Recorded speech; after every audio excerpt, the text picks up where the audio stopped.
বিসমিল্লাহির রহমানির রহিম। আজকে আমার পঞ্চম ক্লাস। প্রিয় শিক্ষার্থীরা, আপনারা ভালো আছেন সম্ভবত।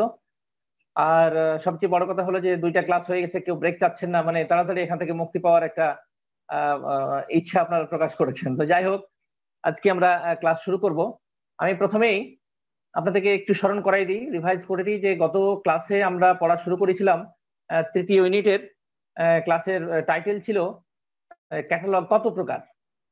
আমরা গত ক্লাসে পড়েছিলাম ক্যাটালগ হলো প্রধানত দুই প্রকার, একটা হলো বাহ্যিক আকার, একটা হলো আভ্যন্তরীণ আকার। আমরা গত ক্লাসে বাহ্যিক আকার তা পড়া হয়েছে, আশা করি আপনারা সেটা বুঝতেও পেরেছেন। আর আজকে আমরা পড়ব পরবর্তী যে পার্থক্য আকার ইয়েটা প্রকারভেদ যেটা, সেটা হলো আভ্যন্তরীণ আকার, তাই না? তো আমরা ওখানে পড়েছিলাম বাহ্যিক যে আকার, বাহ্যিক আকার বলতে আমরা বুঝেছিলাম কি, যে একটা ক্যাটালগ কার্ডের যে বাহ্যিক দিকটা কেমন হবে সেক্ষেত্রে আমরা দেখেছিলাম যে একটা হলো বইয়ের মতো হবে, একটা হলো শিফ মানে গুচ্ছিত হয়ে থাকবে, একটা হলো গার্ড ক্যাটালগ, একটা পড়েছিলাম একটা কার্ড ক্যাটালগ পড়েছিলাম, আরেকটা পড়েছিলাম কম্পিউটারাইজড ক্যাটালগ, মাইক্রোফিল্ম ক্যাটালগ। এগুলো হলো ক্যাটালগের আকারটা কি। তবে সেক্ষেত্রে আমরা যে বর্ণনা গত ক্লাসে আমরা দিয়েছিলাম সেখান থেকে আমার কাছে এবং মনে হয় এবং সেই অনুযায়ী সারা বাংলাদেশে পৃথিবীতেও যে কার্ডটি সবচেয়ে বেশি ব্যবহৃত হয় সেটা হলো ক্যাটালগ কার্ড ক্যাটালগটা সবচেয়ে বেশি জনপ্রিয় এবং সবচেয়ে বেশি ব্যবহৃত হয়ে থাকে। তো আমি আপনাদের আজকে ওই আকারটা, বাহ্যিক আকারটা আমি দেখাচ্ছি। আমি দুঃখিত যে স্লাইড শো করতে পারলাম না। আপনারা এটা দেখতে পাচ্ছেন কিনা? দেখতে পাচ্ছেন? এটাই হলো একটা কার্ড ক্যাটালগ। এটার আকার হলো 5 ইঞ্চি বাই 3 ইঞ্চি। এইটা, এই কার্ডটাতেই দেখেন যে বাম দিকে দুইটা দাগ দেওয়া আছে এবং মাথার উপরের দিকে আরেকটা দাগ দেওয়া আছে। এই দাগগুলোকে একটা নিয়ম অনুযায়ী আমরা ক্যাটালগ কার্ড করে থাকি, সংলেখ তৈরি করে থাকি। তো এই যে আপনারা একটা দেখলেন, ফরম্যাট দেখলেন, এই ফরম্যাটের মধ্যে কোনখানে কোন উপকরণটি অন্তর্ভুক্ত করতে হবে, একটি বইয়ের যে বিভিন্ন উপকরণগুলো আছে, বিবলিওগ্রাফিক্যাল ইনফরমেশন গুলো আছে, সেগুলো আমরা কিভাবে উপস্থাপন করব, কোনটার পরে কোনটা বসাবো, সেই জিনিসগুলো আমরা ACR2 যেটা আমরা ব্যবহার করব বা যে নীতিমালাটা আমরা ব্যবহার করছি সেই অনুযায়ী আমরা এখানে উপকরণগুলো সাজিয়ে রাখবো। সেটাই হলো কার্ড ক্যাটালগের আকার। এটা এখন আকারগত দিক থেকে ক্যাটালগ তৈরি করার পরে একটা অন্যতম কাজ হলো সেটাকে বিন্যাস করা। বিন্যাস মানে সেটা হলো সাজানো, সাজিয়ে দেয়া। এই সাজানোটা যতটা বেশি আকর্ষণীয় হবে, যতটা বেশি সহজ হবে, ব্যবহারে যতটা সহজ হবে, আপনার গ্রন্থাগারে এসে পাঠকরা তত বেশি সুবিধা পাবে এবং তারা তত বেশি উপকৃত হবে, তারা গ্রন্থাগার ব্যবহার করে তত বেশি আনন্দ পাবে। তো সেই জন্য আমরা ওই বিন্যাস পদ্ধতি, এবং সেটাকে বলা হয় অভ্যন্তরীণ ক্যাটালগ। তো আজকে আমরা পড়বো অভ্যন্তরীণ ক্যাটালগ। প্রথমে দেখে নিই যে অভ্যন্তরীণ ক্যাটালগ জিনিসটা কি বা একে কি বলা হয়। ক্যাটালগ প্রণয়নের পর যে বাহ্যিক আকার প্রণয়ন করলাম বা সংলেখ তৈরি করলাম, সেই সংলেখ গুলোকে বিন্যাসের ব্যবস্থাকে বলা হয় অভ্যন্তরীণ আকার বা অভ্যন্তরীণ দিক। কি হলো তাহলে? পদ্ধতিগতভাবে বা নিয়ম অনুযায়ী বাহ্যিক সংলেখ তৈরি করার পর সেটাকে যে বিন্যাস করব, সেই ব্যবস্থাটাই হলো আভ্যন্তরীণ দিক। আমরা আভ্যন্তরীণ দিক থেকে ক্যাটালগকে 7টি ভাগে ভাগ করতে পারি। দেখবেন আপনারা আমার স্লাইডে 7টি ভাগে ভাগ করতে পারবো, ভাগ করা হয়। প্রথম হলো লেখক সূচি বা অথর ক্যাটালগ, দ্বিতীয় হলো নাম সূচি বা নেম ক্যাটালগ, তৃতীয় হলো টাইটেল ক্যাটালগ, চতুর্থ হলো অ্যালফাবেটিক্যাল ক্যাটালগ, পঞ্চম হলো ডিকশনারি ক্যাটালগ, তারপরে হলো ক্লাসিফাইড ক্যাটালগ, আরেকটা হলো অ্যালফাবেটিক্যাল ক্লাসিফাইড ক্যাটালগ। এই 7টি ভাবে আমরা বিন্যাস করতে পারি। এখন দেখে নিই যে কোনটা সম্পর্কে কোন ধারণা আমরা দিতে পারবো। লেখক সূচি বা অথর ক্যাটালগ। অথর ক্যাটালগ হলো যে গ্রন্থাগারে যেগুলো পাঠ্য সামগ্রী আপনার সংগৃহীত হয়ে আছে, সেই সংগৃহীত পাঠ্য সামগ্রী সমূহের সংগৃহীত পাঠ্য সামগ্রী সমূহকে যে লেখকগুলো আছে সেই লেখকগুলোর অনুযায়ী সংলেখগুলোকে সাজানো হতে হবে, এবং সেটা অবশ্যই বর্ণানুক্রমিক ভাবে হয়ে থাকে। অর্থাৎ গ্রন্থাগারে সংগৃহীত পাঠ্য সামগ্রী সমূহের উপর প্রণীত ক্যাটালগ গুলো লেখক দিয়ে এন্ট্রি করে আমরা বর্ণানুক্রমিক ভাবে সাজাবো, সেটাই হলো লেখক ক্যাটালগ। তাহলে একজন পাঠক যদি গ্রন্থাগারে আসে, তার যদি লেখকের নাম মনে থাকে, তাহলে সে অনায়াসেই ওই লেখককে খুঁজে পাবে এবং লেখকের আন্ডারে যে পাঠ্য সামগ্রীগুলো আছে সেগুলো সে খুঁজে পাবে। তাহলে দেখেন এর সুবিধাগুলো কি কি। লেখক সূচির সুবিধা হলো ব্যবহারকারী যদি লেখকের নাম জানা থাকে তাহলে সহজেই খুঁজে পেতে তার অসুবিধা হবে না। আবার একই লেখকের যতগুলো প্রকাশনা আছে সেগুলো পাশাপাশি বিন্যাসিত থাকে বলে সেগুলো খুঁজে পেতেও তার অত্যন্ত সহজ হয়, এবং গ্রন্থাগারে কোন কোন লেখকের বই আছে সেটাও খুঁজে পেতে এই লেখক ক্যাটালগ দেখে সেই তথ্যটা পাওয়া যায়। এবার আমরা দেখি যে এর অসুবিধা কি আছে।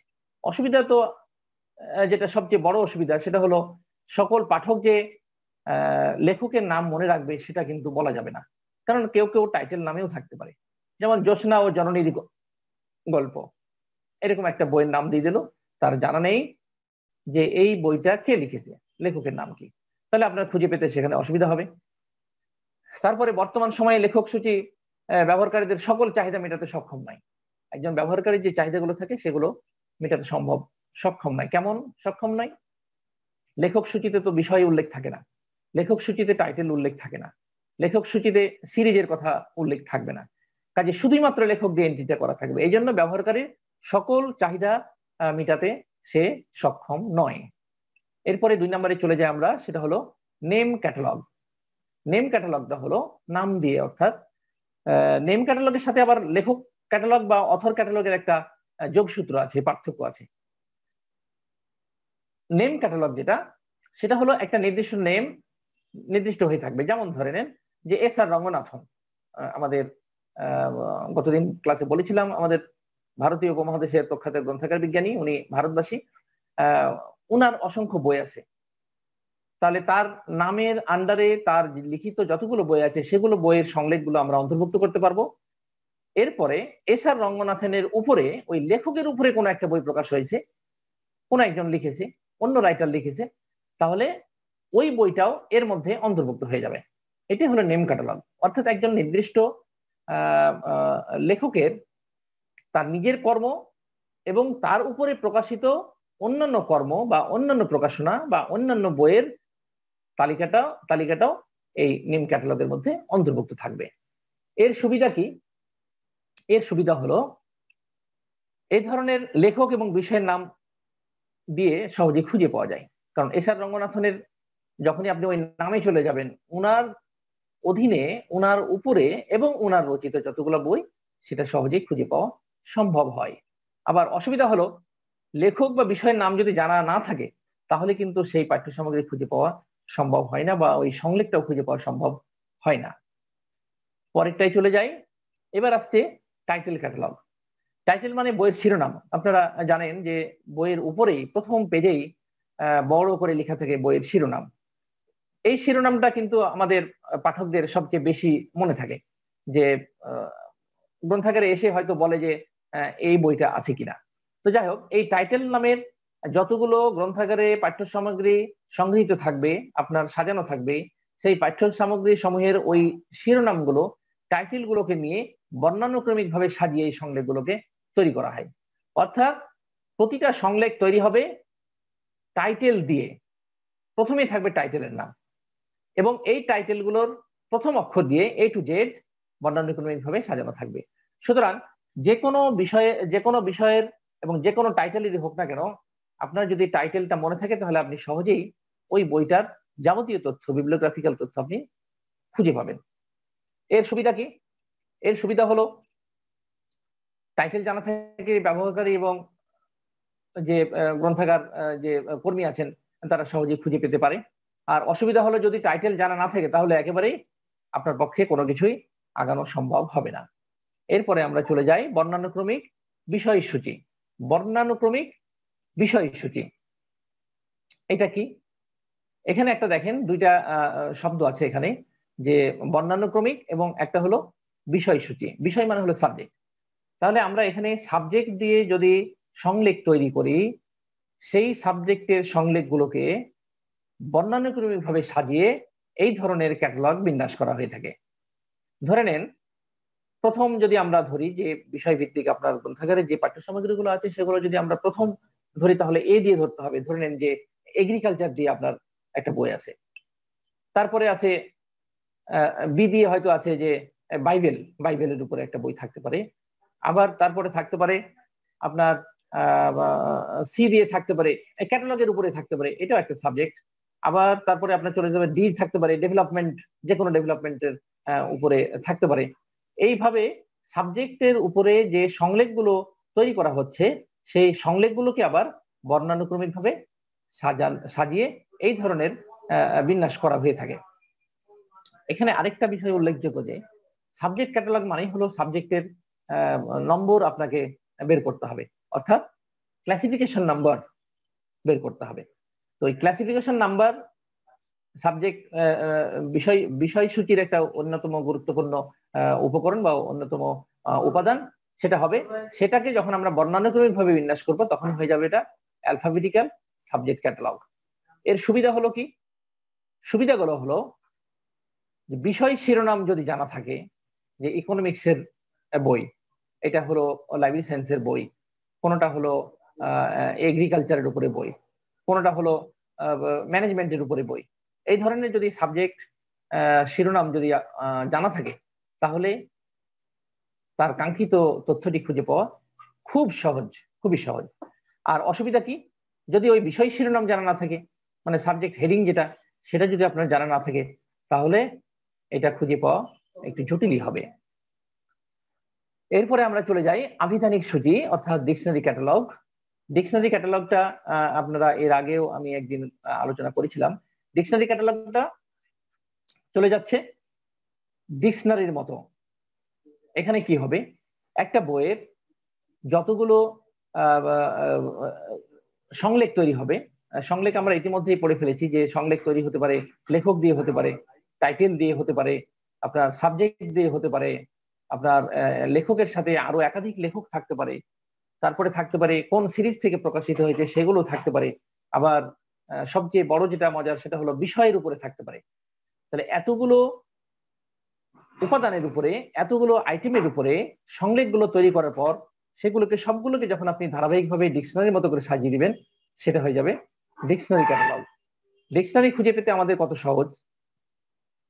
আপনি যে কোনো বিষয়ের উপরে যে কোনো শব্দ তাৎক্ষণিকভাবে ডিকশনারি থেকে বের করে তার অর্থ খুঁজে পান। কেন পান? কারণ ডিকশনারিটা সাজানো থাকে এ থেকে জেড পর্যন্ত, এবং এত সুন্দরভাবে সাজানো থাকে যে সেখানে আপনার খুঁজে পেতে কোনোই সমস্যা হয় না। কয়েক সেকেন্ড, কয়েক মিনিট আপনি কাঙ্ক্ষিত তথ্যটি খুঁজে পাবেন। এখন আমরা যে গ্রন্থাগারের জন্য ক্যাটালগ তৈরি করব, সংলেখ তৈরি করব, সেই সংলেখগুলো আমরা ওইভাবে সবগুলো সংলেখ তৈরি করে আমরা অ্যালফাবেটিক্যালি ওটাকে সাজিয়ে রাখতে পারবো। এটা হলো আভিধানিক সূচি। এর সুবিধা কি?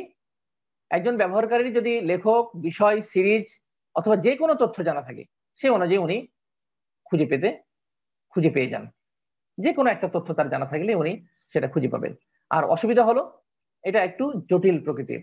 জটিল মানে সবগুলো সংলেখগুলোকে একসাথে আপনাকে বিন্যাস করতে হচ্ছে। একটা বইয়ের 3টা 4টা বা 5টা সংলেখ তৈরি হতে পারে, ক্যাটালগ তৈরি হতে পারে, সেগুলোকে আপনাকে বিন্যাস করতে হচ্ছে। এটা একটু জটিল প্রকৃতির বলা যেতে পারে। এর পরের যেটা আসছে সেটা হলো ক্লাসিফাইড সূচি, অর্থাৎ এটা হলো শ্রেণীকরণ সংখ্যা বা শ্রেণীকরণ নম্বর অনুযায়ী আপনার এই ক্যাটালগটি করতে হবে। কেমন? আপনারা ক্লাসিফিকেশনের প্র্যাকটিক্যাল শুরু করেছেন কিনা আমি জানি না, সেটা সেকেন্ড সেমিস্টারের কোর্স। তারপরেও যেহেতু এর সাথে থিওরির সাথে প্র্যাকটিক্যালের অত্যন্ত যোগসূত্র, ক্যাটালগ এবং ক্লাসিফিকেশন দুটোই প্র্যাকটিক্যাল বেসড সাবজেক্ট। আপনি যা থিওরি পড়বেন সেই থিওরির সাথে সাথে আপনাকে যে চলে যেতে হবে প্র্যাকটিক্যালে, এবং প্র্যাকটিক্যাল পাশাপাশি যদি হতো, থিওরি এবং প্র্যাকটিক্যাল যদি পাশাপাশি হতো, তাহলে আপনার জন্য এটা জ্ঞান অর্জন করা বা ক্লাস করে আপনি মজাও পেতেন। তো যাই হোক, আমাদের সিলেবাস ফলো করতে হবে। সিলেবাসে সেকেন্ড সেমিস্টারে আছে আপনাদের প্র্যাকটিক্যাল। তো এই ক্ষেত্রে দেখবেন আপনি যে ক্লাসিফিকেশন যে কোর্সটা আছে সেই ক্লাসিফিকেশনের যেটা প্র্যাকটিক্যাল বা আউটপুট যেটা বহিঃপ্রকাশ সেটাই হলো একটা বইয়ের একটা নম্বর তৈরি করা, শ্রেণী নম্বর তৈরি করা, একটা বইয়ের শ্রেণী নম্বর তৈরি করা। তাহলে আমরা শ্রেণী নম্বর দেখেছি যে পৃথিবীতে যতগুলো সাবজেক্ট আছে সেই সবগুলো সাবজেক্টকে যদি একসাথে আমরা ইয়ে না করে আমরা প্রথম 10টি শ্রেণীতে ভাগ করেছি। এটা ডিডিসি অনুযায়ী এটা সম্ভব হয়েছে, একটা ক্লাসিফিকেশন স্কিম অনুযায়ী সেটা করতে হয়েছে 10টি ভাগে। তো প্রথমত প্রথম সাবজেক্ট শুরু হয়েছে বৃহত্তর বিষয়টা 000 থেকে, অর্থাৎ 000, আবার শেষে গিয়ে হয়েছে 999। তো এই যে আপনার 10টি ভাগে ভাগ করা হলো বিষয়গুলোকে, এরপরে ক্ষুদ্র থেকে ক্ষুদ্র অংশ পর্যন্ত, ক্ষুদ্র বিষয় পর্যন্ত এখানে অন্তর্ভুক্ত হতে পেরেছে। এই যে একটা আপনার শ্রেণীকরণ। তো এই 10টা থেকে 100, 100টার পরে 1000, 1000-এর পরে দশমিক পদ্ধতিতে চলে গেছে। এটা কেন? পৃথিবীতে যতগুলো সাবজেক্ট আছে প্রত্যেকটা সাবজেক্টেরই একটা নাম্বার আছেই এবং তৈরি করা যাবে, এবং এই নম্বরটা তৈরি করার জন্যই আমরা ব্যবহার করে থাকি নীতিমালা ডিউই ডেসিমাল ক্লাসিফিকেশন স্কিমটা। সেটা এমন ভাবে প্রণীত, এমন ভাবে তৈরি যে সেখান থেকে আপনার কাঙ্ক্ষিত বইয়ের একটা নাম্বার খুঁজে পাওয়া খুব সহজ। তো ওই নম্বর অনুযায়ী যখন আমরা ক্লাসিফিকেশন করে থাকি, সেই সংখ্যা অনুযায়ী যখন আপনি বিন্যাস করবেন, সাজাবেন, তখন সেটা হয়ে যাবে ক্লাসিফাইড ক্যাটালগ। অর্থাৎ আপনি সংলেখ তৈরি করলেন, প্রতিটা বইয়ের সংলেখ তৈরি করলেন, এবং প্রত্যেকটা সংলেখে থাকছে একটা শ্রেণী নম্বর, বিষয় নম্বর। সেই বিষয় নম্বর অনুযায়ী ক্যাটালগ কার্ডগুলোকে সাজানো হবে। সবচেয়ে মজার ব্যাপার হলো যে এই ক্যাটালগটাই, যে শ্রেণী নম্বর অনুযায়ী যে ক্যাটালগুলো সাজানো থাকবে, সেই অনুযায়ী কিন্তু বইগুলো শেলফে সাজানো থাকে। একটা গ্রন্থাগারে ঢোকার পরে আপনি প্রথম যে শেলফ পাবেন সেটাই পাবেন 000 দিয়ে, আবার সব শেষে গিয়ে পাবেন 9-এর ঘরের, অর্থাৎ এই যে 10টা ভাগ, সে 10টা ভাগে চলে যাবে। আবার যখন আপনি তৈরিকৃত সূচি, প্রণীত সূচি বা প্রণীত ক্যাটালগ বা প্রণীত সংলেখগুলো যখন আপনি বিন্যাস করবেন, তখন ওই বিন্যাসের সময়তেও আপনি ওই শ্রেণী নম্বর অনুযায়ী সাজাতে হবে। তো যেভাবে 00 থেকে শেলফে সাজানো আছে, ঠিক 00 থেকে আপনাকে কার্ডগুলো সাজাতে হবে। এই হলো ক্লাসিফাইড ক্যাটালগ। এর সুবিধা অনেক। যেহেতু এই ধরনের সূচি শ্রেণী সংখ্যা অনুযায়ী বিন্যাসিত হয়ে থাকে, ব্যবহারকারী যদি শ্রেণী সংখ্যা জানা থাকে তাহলে খুব সহজেই খুঁজে পাওয়া সম্ভব। আবার বিষয়ের শ্রেণী বিভাজিত তালিকার অন্যতম একটি বিশেষ সুবিধা হলো কোনো বিষয়ের কত সংখ্যক বই আছে। ইকোনমিক্সের বইগুলো অবশ্যই ইকোনমিক্সে থাকবে। যেমন ধরেন ইকোনমিক্সের নাম্বার হলো 330, আমাদের লাইব্রেরি সায়েন্সের হলো 020। তাহলে 020-র শেলফের মধ্যে খুব সহজেই আপনি লাইব্রেরি সায়েন্সের সকল বইগুলো পেয়ে যাচ্ছেন। আবার 330 এই নাম্বারের অধীনে আপনি পেয়ে যাবেন ইকোনমিক্সের সকল সাবজেক্ট। 340 রাষ্ট্রবিজ্ঞান, আপনি এই রাষ্ট্রবিজ্ঞানের সকল বই পেয়ে যাবেন 340-এর আন্ডারে। এইভাবে প্রতিটা বিষয়ে আপনি সহজেই ওই বিষয়ের যতগুলো বই আছে, যতগুলো প্রকাশিত প্রকাশনা আছে, সেগুলো সবগুলো আপনি একসাথে পেয়ে যাচ্ছেন। এটা হলো সবচেয়ে বড় সুবিধা। আবার শেলফে যেভাবে সাজানো আছে, আমি একটু আগেও আলোচনায় বললাম যে শেলফে যেভাবে বইগুলো সাজানো আছে ঠিক সেইভাবে এখানেও সাজানো থাকে।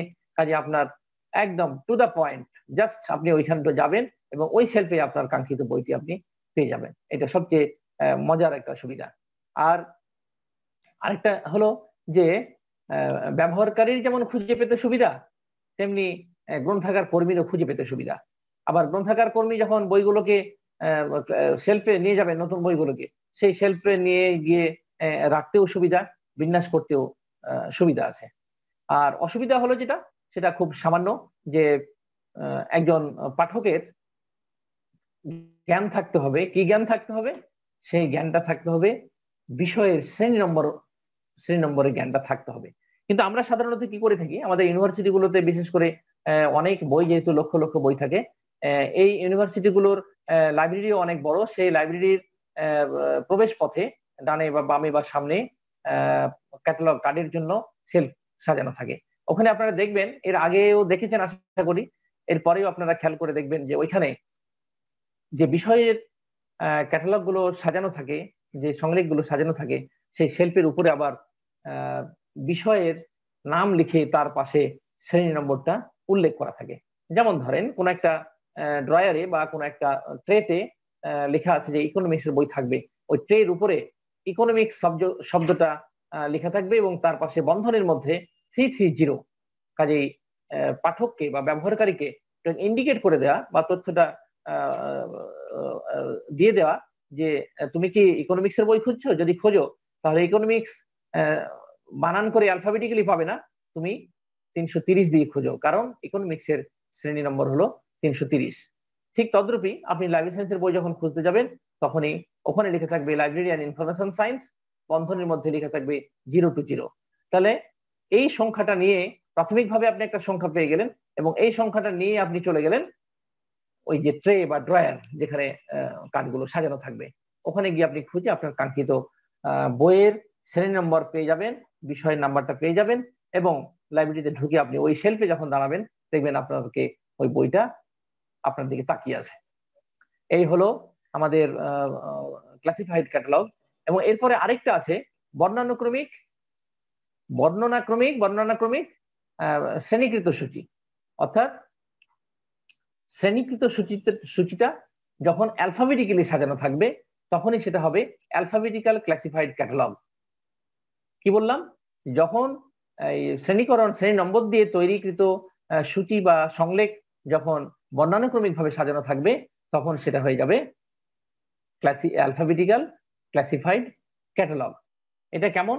যখন বৃহৎ সাবজেক্টের আন্ডারে আবার সাবজেক্ট থাকবে, এগ্রিকালচারের আন্ডারে একটা সাবজেক্ট থাকলো, মেডিসিনের আন্ডারে অনেকগুলো সাবজেক্ট থাকে। কেমন? যেমন আপনি চলে যান আমাদের যে মেডিসিনের আন্ডারে আমরা হেড, আপনার আই, নোজ এগুলো থাকে, চেস্ট, আপনার হার্ট, কিডনি, এই যে আলাদা আলাদা ভাবে যে একটা শব্দ থাকে, ওই শব্দগুলো উপরে যে বইগুলো থাকবে সেই বইগুলো আপনি ওই বৃহৎ সাবজেক্টের মেডিসিনের আন্ডারে পেয়ে যাবেন আপনি।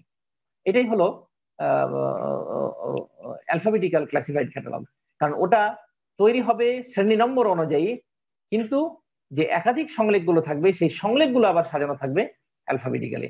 কাজেই সেখানে খুঁজে পেতেও অনেক সুবিধা হয়। আর অসুবিধা এখানে হলো যেটা, বিষয়ের নাম এবং শ্রেণী সংখ্যা জানা যদি না থাকে, বিষয়ের নামও জানা নেই, আপনার শ্রেণী সংখ্যাও জানা নেই, তাহলে সেখানে প্রবলেম হয়।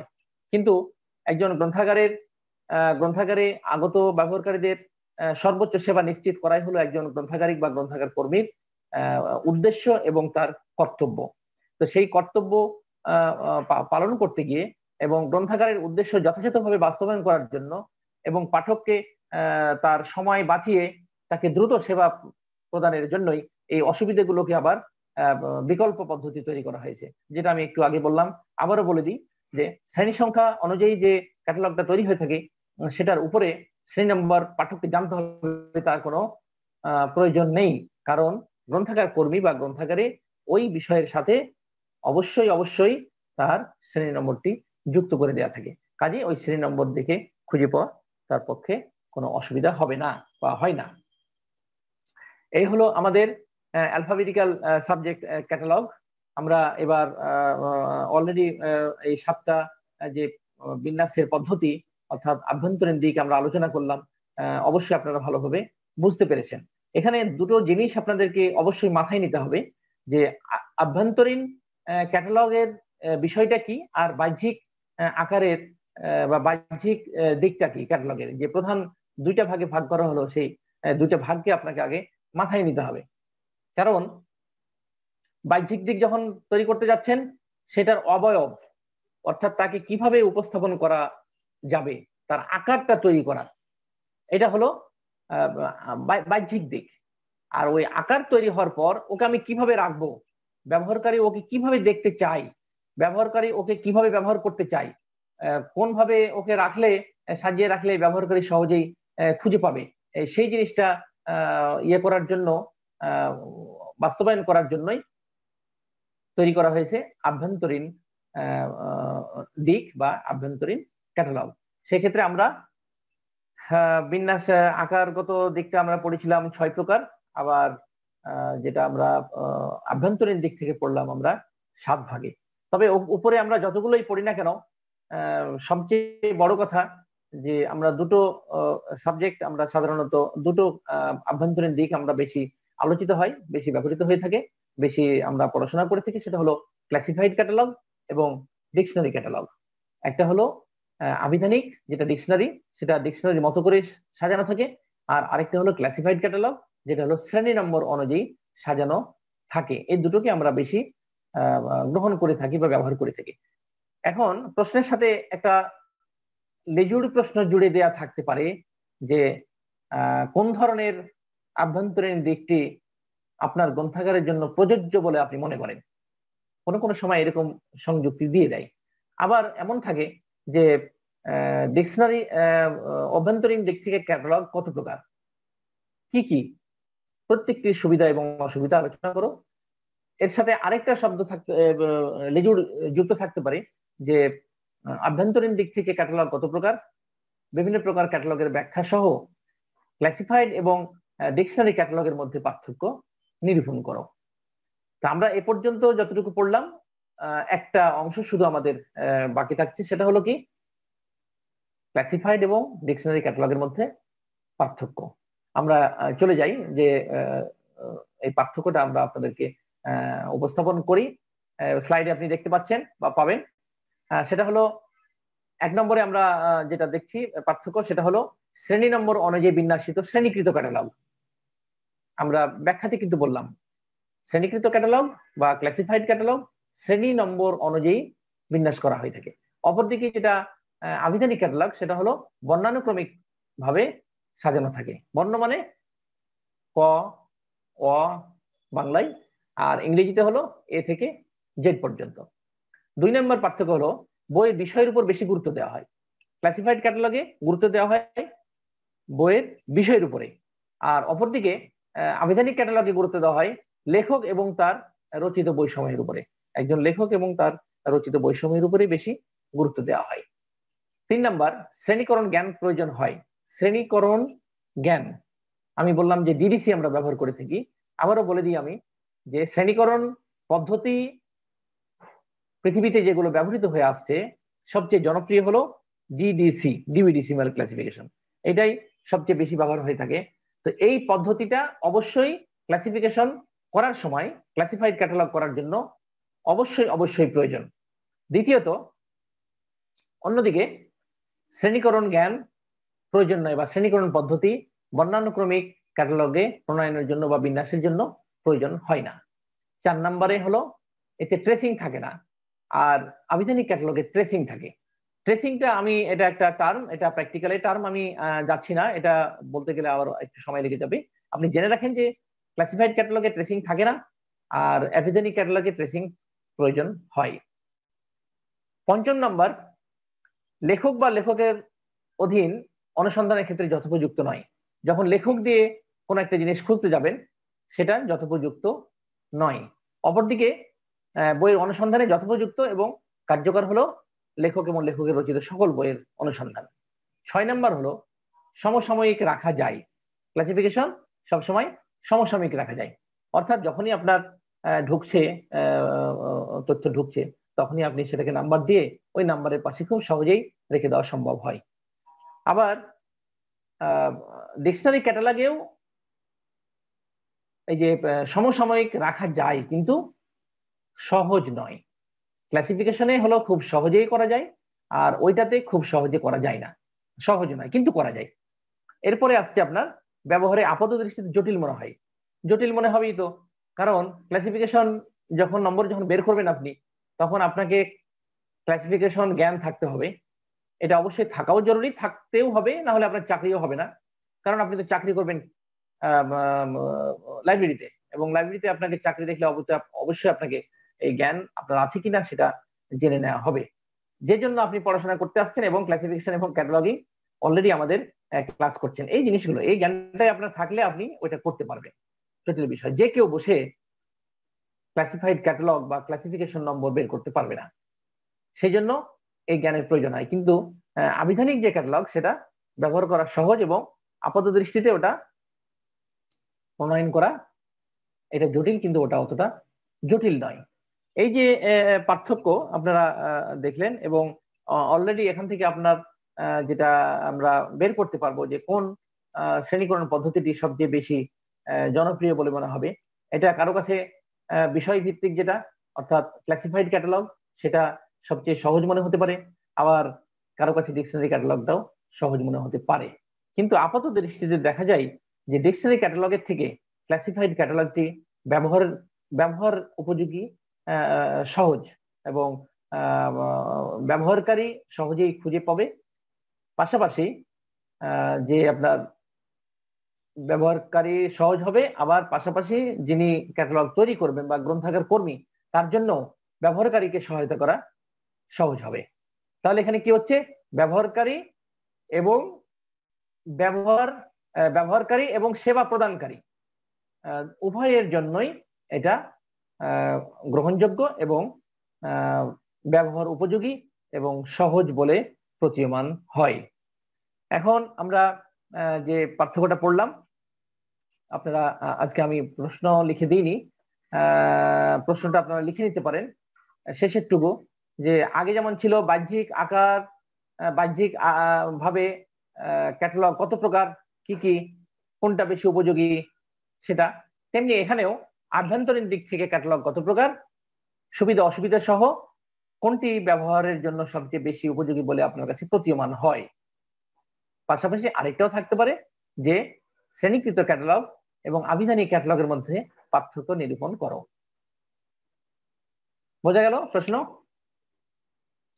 আশা করি আপনাদের আর কোনো প্রশ্ন থাকার কথা নয়, কারণ সহজভাবে আমি ব্যাখ্যা দিলাম। আর যদি প্রশ্ন থাকে তাহলে প্রশ্নগুলো করা যাবে। আর সবচেয়ে বড় কথা যে আজকে আমার কিন্তু লাস্ট ক্লাস, পঞ্চম ক্লাস দিয়ে আমি 3টা ইউনিট শেষ করলাম 5টা ক্লাস দিয়ে। পরবর্তীতে আরো অন্য একজন শিক্ষক আপনাদের পরবর্তী 3টা ইউনিট শেষ করবে। আপনাদের সাথে থাকবো, আছি। যে কোনো প্রয়োজনে আপনারা আমাকে ফোনও করতে পারবেন। এখন আমরা প্রশ্ন পর্বে চলে যাই, যদি কারো প্রশ্ন থাকে তাহলে দেখা যেতে পারে।